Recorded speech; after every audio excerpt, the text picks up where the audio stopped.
All right, hello and welcome to Office Hours, where we answer questions, give philosophical perspectives, formulate and explore arguments, and deep dive into particular topics of your choice. Ian has asked me to review Tucker Carlson's interview with Milo Yiannopoulos. This is a very interesting interview. It's very long. It's like 2.5 hours. I'll leave a link in the notes here in case you're interested in watching it yourself. But the interview is titled, "Why Are You Gay?" I can't do the Ugandan accent quite right, but you get the idea, you get the meme, and that's actually what Tucker Carlson begins his monologue with. It's worth commenting on his opening monologue because it's very good. I mean, Tucker Carlson's monologues are usually pretty good, regardless of what you think about Tucker himself. A lot of it is this just dwelling on the fact that you're not allowed to ask that question. Well, hey, you're doing it right now. We all can. It's just people in certain institutional positions can't, but that's been true for time immemorial, right? Okay. Yeah, you can't blaspheme against the established religion, whether that's yours or someone else's. Yes, we understand that. Without cost. But that's part of his points. One of his points is that the affirmation of homosexuality does seem to be religious in nature. And he cites Joe Biden and a few other politicians who seem to say it in those terms. And it's an interesting question. Why are people gay? Because it was asserted for many years, of course, that people are born this way, right? That's what Lady Gaga says. That's what many people say. But this assertion was made at a time where the prevailing theory of personality and human nature, as it pertains to race or gender, sex, and everything else, was blank slateism. That we are not born in any particular way, that we are infinitely moldable by our environments, that we are products of our time and place, we're products of our environment, and so forth. It's very... depending on your frame, you could talk about it as Marxist, you could talk about it as Whiggish, or but there are dozens and dozens of iterations of this. Jared Diamond does this with geography and so forth. So there's a contradiction there between blank slateism and whether we're born this way, and are we allowed to ask? And Tucker Carlson brings up, it all ties together very nicely. This meme arose from Uganda, but Uganda was under a lot of fire a month or two ago because they passed a law that criminalized aggravated homosexuality. Now, this is a very ambiguously phrased law. You might think, oh my gosh, they're criminalizing gay. Well, they're criminalizing, the rape of boys and things like that. And this brought the censure of the international community to the point that it caused a famine in Uganda. And this sort of proves the point that Tucker was talking about. And I want to introduce people to a word that might be very useful. I myself was introduced to this word a few months ago by a friend. We were talking about Heidegger and Alexander Dugin. And it's this, what I want to introduce you to is this word monotonicity, or a monotonic system. And what a monotonic system is a system where everything is designed to ratchet in one direction. Think of like a valve. Things can change, and they're not necessarily being forced, but any variation or change that happens in one direction is more or less irreversible, and you're not allowed to go back. And that seems, and it biases the direction of things in one direction without the appearance of force. Although the setup of the monotonic system is the force. And that's what Tucker Carlson is describing. There seems to be a monotonic moral system in place that strongly encourages and affirms homosexual impulses. It encourages exploration and movement in the direction of homosexuality, while not just discouraging, but actually criminalizing conversion therapy or deconversion therapy, as some might say. It's formally illegal. There are still ways you can try to go the other way, but that monotonic system is a a context of asymmetry that Nassim Taleb talks about in his books, Skin in the Game in particular, as well as some other ones. And there's intent in that kind of system that we can all see, and it corresponds to a religious view that is not scientific based. And so that's all very interesting. That's what Tucker Carlson opened with before he began talking with Milo. And then Milo comes on. And Milo, in the same way that I find myself listening to someone like Nick Fuentes, and I agree with almost everything Nick Fuentes says. Not everything, but like a solid 90%, more than that on the factual claims. Nick Fuentes is very good on his facts. And for all that, I don't like Nick Fuentes. There's something about his demeanor. There's something about his face. There's something about how he presents himself that is not just his persona, that I don't like. And I'm not sure why. And maybe that's not fair of me. It's just how I feel. Milo, I feel the opposite. I disagree with a lot of what Milo says. There are a lot of his character qualities that I really don't like. Milo does not seem to like it himself. And yet, I can't help but like him. There's something very likable about Milo to me. I can't put my finger on why. They're like opposites in that way to me. And Milo is extremely sharp. Both of them are. But he, in this interview, what was interesting is he made a lot of claims. And I want to explore the sort of mindset and mentality behind these claims and how it might tie into homosexuality. He does say some very useful things. I'll switch the order of my notes here, because I think let's start with the useful and the good stuff. In his attempt to deconvert himself, he used humor as a tool. He said, "Laughter is the death of arousal." Obviously, there's an asterisk there. Anyone who's been in a relationship knows if you can get the other person to laugh, that's actually a segue into arousal very often. But here we're talking about a laughter of absurdity, a laughter of ridiculousness. And this is something that James Sexton has invoked too in trying to discourage people from infidelity. He says, "What are you doing? It's not hot. This is ridiculous. This is absurd that these people think they're going to improve anything by going off to do this gross bodily it's absurd." He invokes language of absurdity and humor to discourage people. And I think there's great power to that. And it's not just of arousal. It is also maybe the death of fear as well. I'm reminded of Harry Potter's ridiculous, with the Bogart and that takes the shape of your greatest fear. You could imagine it also taking the shape of your greatest desire. Different valence, same danger, maybe. So that's a profoundly useful frame and a useful tool that Milo is giving to people if they want to curb their worse, lesser instincts.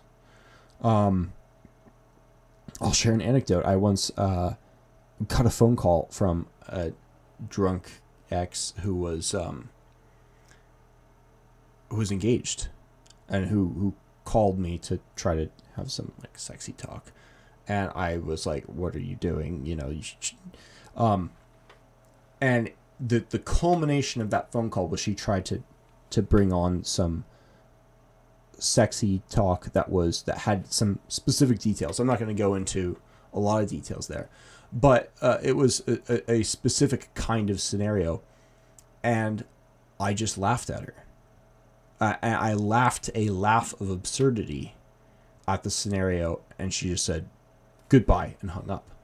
Nothing kills arousal like the laughter of absurdity. So I think it's a very valuable tool, and it's a very useful tool. But not everything that Milo said in this interview is useful or valuable or true in that way, in my opinion, or at least not universally true with the objective and absolute tone in which he expressed it. And I'll bring up some examples. I can't cover everything in this very lengthy and very interesting 2.5 hour interview. But one of the things that caught my attention, and which I shared online because I thought it was interesting, was the claim that gay men befriend fat women and enable fat women because they wish they could be cruel to their mother, and they're displacing the cruelty they wish they could enact upon their mother, upon women in general. It's a very kind of profound sounding sort of Freudian assertion, and it might be true in some cases. But I shared this because I thought it was very interesting. I was corrected by a friend who had a little bit of experience in that direction, and he says, no, that's not what's happening most of the time. Gay men are often friends with fat women because they are bullied by men, and because skinny, healthy, attractive women already have boyfriends. So who's left to be friends with? You know, we humans are social animals. We want friendship. We want connection.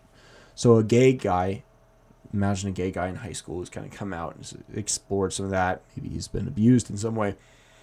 And he finds himself with these proclivities, and rumors spread around, and no guys want to hang out with him anymore. Who has he got left to talk with, to be friends with? It's the fat women. And there's a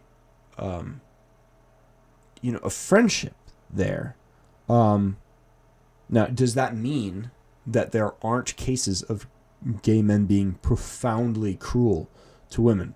Yes, there are. I also heard some stories in that direction from other acquaintances who were on the female side of that experience. So, like, there's a lot of variety here, and it seems like people wind up having friendships for a wide range of different reasons. But the prevailing one, I think, is not what Milo is saying. This is going to be a theme, right? And again, this is not to say that Milo's explanation is never true, but it is to say that it's mostly not true. It's not descriptive in most cases of gay guys being friends with fat women and enabling that behavior. Although there might be some cases.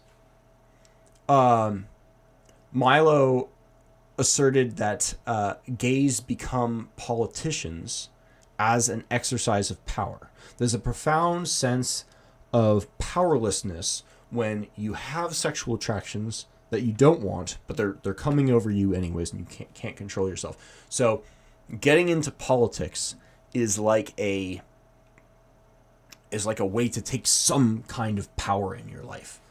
When you don't even have power over your own body. Again, this sort of thing sounds very powerful. It sounds like intellectual flattery to me. It sounds like what so many people want to hear. It sounds like what people want to be true.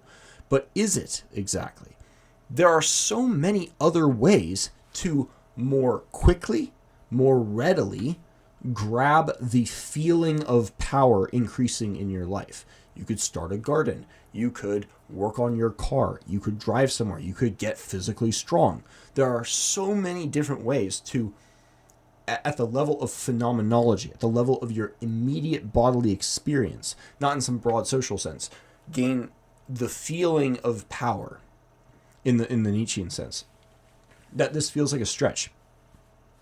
I think, and consider this on your own, perhaps Milo is right, perhaps I am right. I think it is far more likely that people who are drawn to power, and the lust for power is an almost sexual kind of drive in its own. We've been talking about this a fair bit in Dr. Michael Millerman's course on the Republic, where book 1 opens with a comparison between political power and the desire for sex. And an old man who is managing to live a just life, maybe, depends on how you interpret things, in his old age, references Sophocles, who, when asked about whether he can still have sex with women, says, peace, most happily have I escaped that horrible demon, that mad master that controls men for most of their lives. And there's a kind of peace that comes over you when you are no longer driven in that way. And I think that lust for sex is very comparable to the lust for power, and people will behave like addicts. There are very few things they won't do, including things that handlers say are necessary to get dirt on would-be politicians. What I mean is, imagine, if you would, a world where no one is allowed to be a politician or a media figure of any influence unless they do certain acts that give the real players in the space control over them. The most obvious example of this would be David Cameron. David Cameron, if you remember, got in a little bit of hot water a few years ago when it was revealed in a book by an acquaintance and fellow political traveler. He had, in college, had sex with the head of a pig. Kind of an odd thing to do. Not a normal sexual act, you might say. But what if that's the point? Right? That seems to be the point. That seems to be the point of all these skull and bones organizations, all these political fraternities, where guys do weird, strange, usually sexual things in order to get dirt on each other, to bind themselves together in a group that creates coherence. You will be allowed political power if you give up control over yourself to us. You might think, why would anyone do that? Well, some people have such a strong need for power that they are willing to pay that price, like an addict. What will a stage 4 terminal meth head do for another hit? Really nothing they won't do, right? So maybe homosexuality in politics, and why there's such a heavy crossover between homosexuality and politicians and the conservative side or the liberal side, probably more the conservative side because it's more taboo on the conservative side, is because of that. It is because of what is required and incentivized by the logic of power of politicians. Maybe that's why. And the third one, and maybe it's actually the first claim that Milo makes, is the first words out of his mouth in the interview. That really gets to the heart of the question of, why are you gay? Milo said, no one is gay. And that's a very interesting claim, because there's a sense in which this too might be intellectual flattery. It might be what we all want to hear, that we can all be saved, that this is not real, that this is a collective, socially induced mass hysteria of some sort, or ideologically induced. And then we look at nature and we see homosexual behaviors in other mammals or birds or creatures. We see, I mean, if you have dogs, you've seen, male dogs humping each other. It's super normal. But I don't mean to make a cheap conflation, because in the natural world, as far as I know, an animal that does sexual acts with another animal will still copulate with another mammal of the opposite sex, another animal of the opposite sex. So it's not like a sexual identity for the animal. They're just acts. Now, I'm not trying to sound like a leftist here, because this is something that the left is, we're all a little bisexual. Maybe humans are wired differently. Maybe you can't do things like that. Maybe you can't act like a dog and expect dog-like outcomes in like goldfish memory or whatever. Maybe the frameworks of identity we've created are a part of us now that we need to take into account. That's possible. But it does seem like homosexual instincts go back a very, very long way. Like before humanity separated from other hominids, kind of far back. And yet, there's obviously something very modern and very artificial about the homosexual identity that has been created that says if you have sex with someone of the same sex, that means you are X. No mammals in nature do that. No mammals in nature say, if you do X, that means Y. At least not in the way that humans do. So there might be a grain of truth to this, that no one is gay but it depends a lot on the sense. And I don't think it's true that no one has homosexual desires or instincts. The word magic, the sorcery that's going on that came, really in the last couple hundred years, I think, but it probably goes back further, is the what this means is logic that follows on the other end of those homosexual acts. And I'm speaking speculatively here because I don't have a lot of personal experience in that direction, but a lot of it is induced. There's something. So none of the things that Milo is saying here, no one is gay, it's about the exercise of power, it's because they wish they could be cruel to their mother. Like, none of that is implausible on its face. But as soon as you look past the surface and think about, how would that come about? What are the alternatives?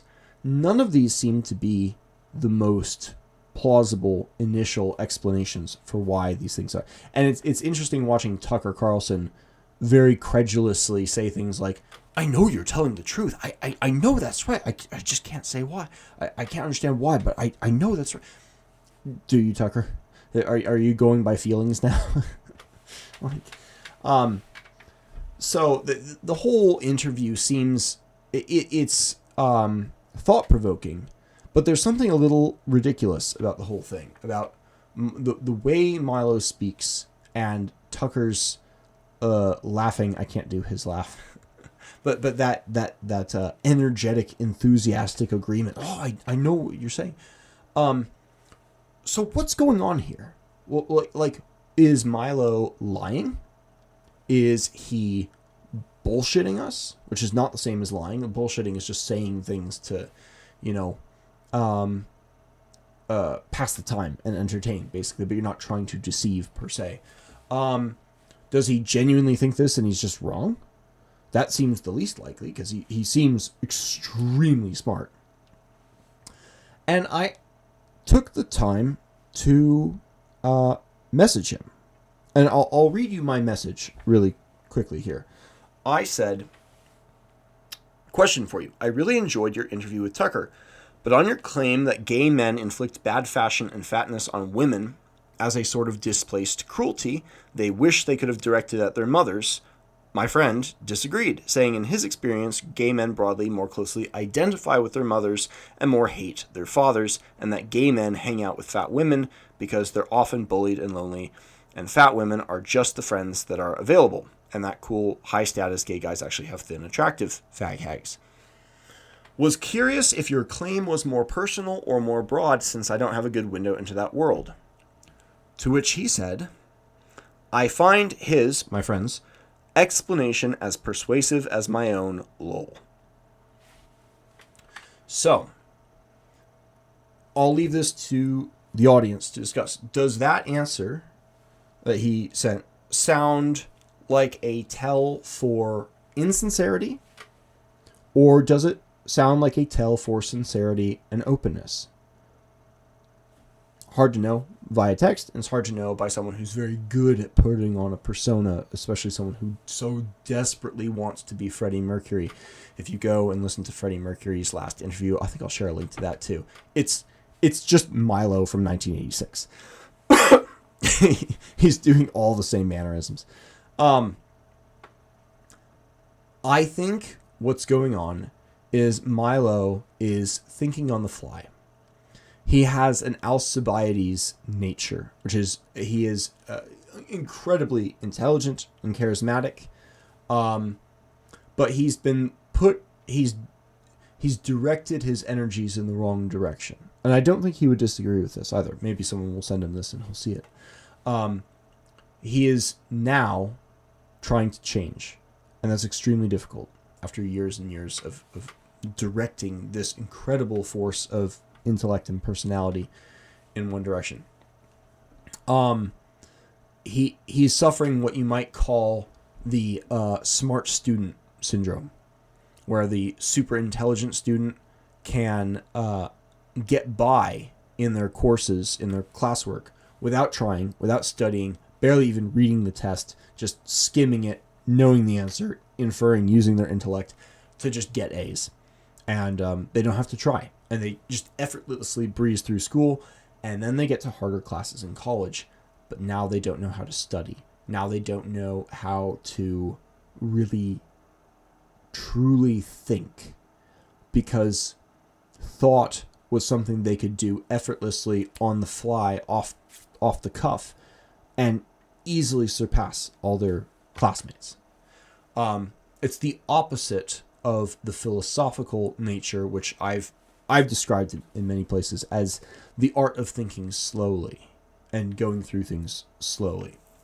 And it was interesting. I think the most interesting thing, the most interesting claim that Milo made in this interview was that on the other side of his celibacy and his trying to go straight, and he found himself caring about other people and about his own future in a different way. He's now interested in history. He's now interested in reading biographies that he had no interest in before. He had no interest in any depth of other people. He was content with the surface, and getting with making appearances and so forth. I don't know if that's true or not. You'll have to be the judge for yourself. He was previously driven by being the center of attention and saying things merely to provoke and hold interest. And he still has some of those instincts. So as part of this, I listened to, I'll share the link to this as well. I'll label it all in the notes here. He was recently on Timcast IRL, which was its own kind of interesting show with George Santos. And the first 15 minutes of that were some of the most unlistenable podcast minutes I've ever tried and struggled to get through in my entire life. It was so insufferable listening to Milo and George just completely talk over each other and everybody else. And you can hear Tim just like barely hanging in there trying to get like a point out. It wound up being pretty good. If you can get past the first 15 minutes, everything else after that gets much more interesting and better.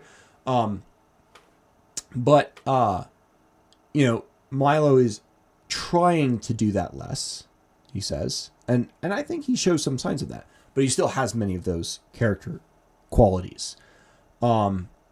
So I think I'll close this by quoting the Golden One. Because he made this post on Telegram. He said, quote, "Milo Yiannopoulos is one of the most interesting psychospiritual cases in the world. Venerable ancients will remember how brightly he shone in 2016. Tall, handsome, eloquent, charismatic, his it factor was undeniable. It is no wonder why they came for him so early in terms of censorship. They hit him brutally hard. What is interesting about Milo is that it is the case of a noble soul greatly tormented by demons from an early age, similar to Macron in many ways. Perhaps you've seen the video of a lion being surrounded and attacked by hyenas. At the end of the video, his brother comes to rescue him. The great tragedy is that Milo was never rescued by a brother lion. The hyenas, demons in his case, continued the torment. I am using poetic language to describe deep and dark psychospiritual processes. Despite all this, he managed to shine so bright that he was the first person to experience the full force of cancel culture." One of the earlier ones, yeah, sure. Enlightened One, are you saying Milo is a good person? A human being is made of many parts. Scientifically speaking, the right and left brain hemispheres can be viewed as different personalities. For example, adding spiritual components makes the being of a person even more complex. Perhaps one could say that the core of Milo's soul, the very essence of his being, is good, but that he, the rest of the parts, have been occupied by malicious forces for most of his life. These forces, these thoughts and impulses, have led him to do destructive deeds. End quote. I think I largely agree with that. And not to sound like a Christian, but, when you see someone with so much potential and so much vitality and energy as Milo, it's really hard to condemn them. It's really hard to say that person is just totally bad. Does he have some dark sides? Absolutely. I don't even think he would deny that. Or he can't deny that as a Catholic, But is there something good there? Many people would say, well, he's a narcissistic attention whore. He's a Jew. He's gay. He's a fag. All this. Yes. Almost nobody who does anything great is not a bit of an attention whore, right? It's actually a very non-unique criticism. It's more of, I find that to be more of a grab bag comment to attack people that you don't like for other reasons. Maybe there's still something valuable there. Maybe it goes to the point about, why is he saying these things? Is he saying things that are not true because he's gotten so used to just pulling things out of the thin air that are, attention grabbing and profound sounding. And that's the mark of an attention seeking pseudo intellectual? Maybe.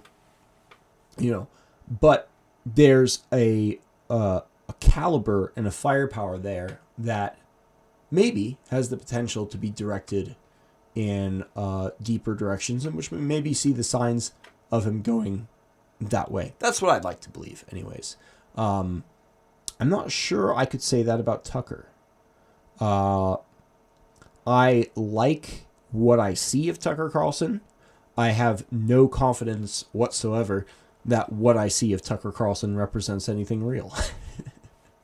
Maybe it does.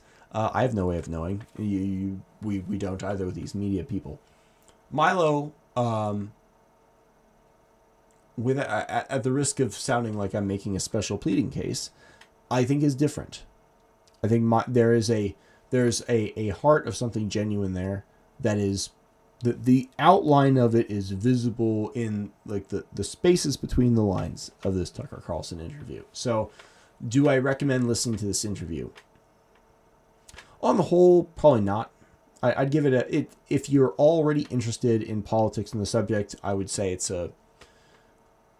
if you're interested in the characters and the personality, I'd say 7 out of 10. If you're interested in the content, maybe 4 out of 10. I was initially much more intrigued, and then I was sort of shocked by how, when I thought about it more, how obviously not just slam dunk true many things he said was. But it does leave me with a glimmer of hope for. I feel like Gandalf talking about Gollum, and saying people, no, there's still some part for this character to play. You may think they're out, that they should just be cast into the dark, but there's something, maybe, some true light trying to shine out from under that oppressive darkness crowding in around him, and that's a cause for hope, I think. So that was my take on the Tucker Carlson's interview with Milo Yiannopoulos. There are interesting questions about homosexuality and what causes it that I don't think the question is asked. I didn't feel like it was answered. We heard some interesting speculative theories. I think the point about childhood abuse is very true, broadly true, but not new information for most people who've taken an interest in this question outside. And it does seem like there are other causes as well, because I know of at least one case where that was not the cause. So, take it or leave it. Thanks so much for listening, and take care.